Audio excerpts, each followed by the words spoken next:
సిద్దిపేట జిల్లా Husnabad BLR convention హాల్లో Congress party ముఖ్య కార్యకర్తల సమావేశంలో మంత్రి పొన్నం ప్రభాకర్ పాల్గొన్నారు. ఈ సందర్భంగా పార్లమెంట్ ఎన్నికల విషయంపై కార్యకర్తలకు దిశానిర్దేశం చేశారు.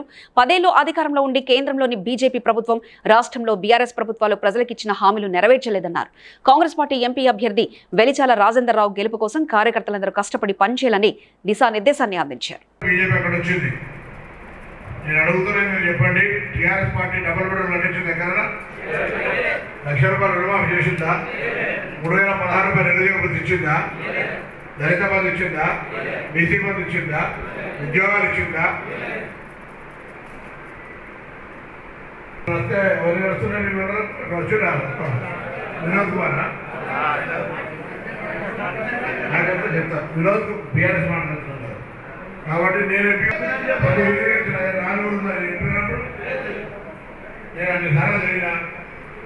ఇప్పుడు బీజేపీ వెలగదుర్తికి దేవాదుల నీళ్ళు, శ్రీరామ్ సార్ నీళ్ళు, సైదాపూర్కు చిగురుమామిడికి శ్రీరామ్ సార్ నీళ్ళు వస్తాయి, గౌరవ నీళ్ళు వస్తాయి, కోయడ అవసరం అక్కలబిడ్డకు గౌరవ నీళ్ళు.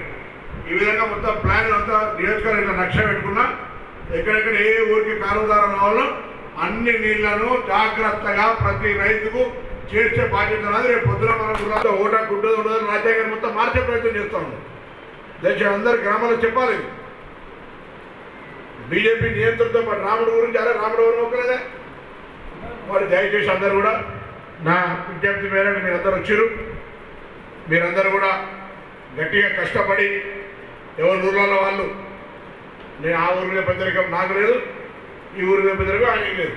కాబట్టి దయచేసి అందరూ ఎవరి ఊర్లలో వాళ్ళు గట్టిగా మెజార్టీ తెచ్చుకోవాలి. Please like and share, subscribe to BCN Telugu News. Please like, share and subscribe to BCN Telugu News.